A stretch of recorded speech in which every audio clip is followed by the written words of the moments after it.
All right, let's talk about a huge shift in security operations. We're moving way beyond simple scripts here. We're talking about giving your security team a genuine AI co-pilot. So how can this kind of smart automation completely change the game for your SOC? Let's dive in. You know the feeling, right? If you've ever worked in a security operations center, you know what I'm talking about. That constant flood of alerts, just endless noise, the fatigue. It's a massive challenge. But what if AI could do more than just manage that flood? What if it could actually make sense of all that chaos? So the hero of our story today is something called AI-SOAR. And look, this is not your typical automation. We're not talking about something that just follows a rigid, pre-written playbook. No. An AI-SOR uses artificial intelligence to actually analyze the data, decide what to do, and then act. It's the difference between a robot that just follows orders and one that can actually think for itself. Okay, this right here really breaks it down. A traditional SOAR, it's kind of like a wind-up toy. You set it on a path and off it goes, doing exactly what it was told. But an AI SOAR, that's a completely different beast. It's more like a detective. It can take a mountain of messy data, sift through it, and boil it down to clear, actionable steps. And then it makes that all-important judgment call. Is this actually worth waking someone up at 3 a.m. for? That's a game changer. So here's what we're going to cover. First, we'll get into the core idea, what it really means for a SOAR to think. Then we'll look at the actual tech stack you'd use to build one.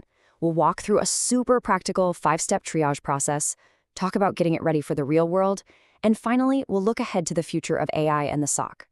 All right, let's really dig into this core idea.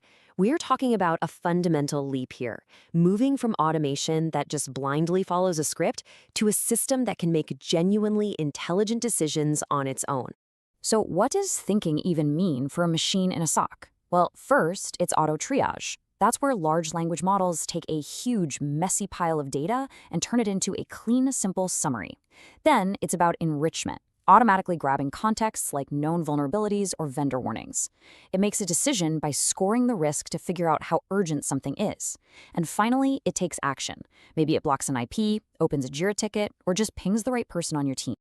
Okay, so the theory is cool, but how do we actually build this thing?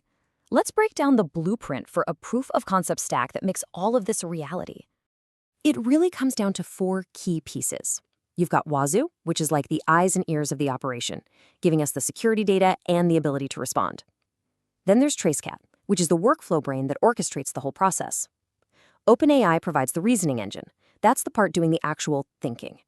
And finally, you've got platforms like Discord or Jira, which is where the neatly packaged case gets delivered to your human team. Now, let's follow the data. We're going to trace its journey from just a raw alert coming from an agent all the way to a fully triaged, totally actionable case that an analyst can use. It all happens in 5 pretty straightforward steps. First, we authenticate with Wazuh. Simple enough. Second, we pull the data we need, say, a list of installed software on a machine. Third, and this is where the magic happens, we feed that raw, messy list directly to the AI. Fourth, the AI hands back a perfectly structured JSON payload. Think of it as a clean, organized data file that machines love. And fifth, we ship that structured case off to our team. And this is how we actually talk to the AI. It's not some crazy complex code. It's just clear instructions. We give it a job, you are a SOC analyst, and we tell it exactly what its output needs to look like.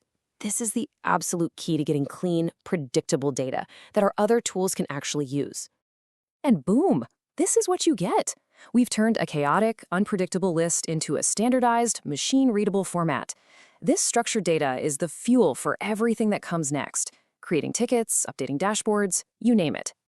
Now, a proof of concept is one thing, but running this in a live production environment, that's a whole different ballgame.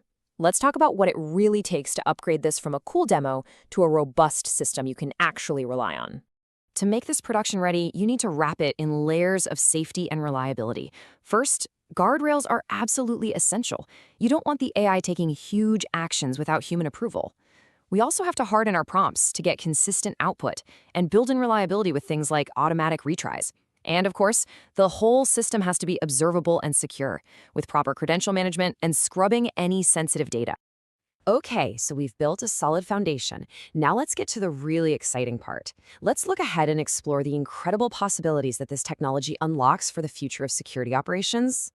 Analyzing software packages is really just the beginning. With this same blueprint, you can automatically map alerts to the MITRE ATT&CK framework, that global database of hacker tactics. The AI can also take thousands of noisy alerts and group them into just a few distinct incidents. It can automatically check indicators of compromise against threat intel feeds and even keep an eye on your systems for any security posture drift. And if we look even further down the road, just imagine an analyst typing "quarantine this host," and the AI just does it. It figures out all the technical steps. Or picture an AI with case memory that sees a new alert and says, "Hey, this looks just like that incident from last month. Here's how we fixed it." We're talking about a system that doesn't just automate. It learns, it tunes itself, and it even validates its own work. Ultimately, this isn't about just one tool or one platform. It's about a fundamental shift in how security operations work. And the thing is, this isn't science fiction. The tools to build your own SOC copilot, one that cuts through the noise, speeds up response, and frees up your best people for the work that really matters, they're available right now. The only question left is, what are you going to build with them?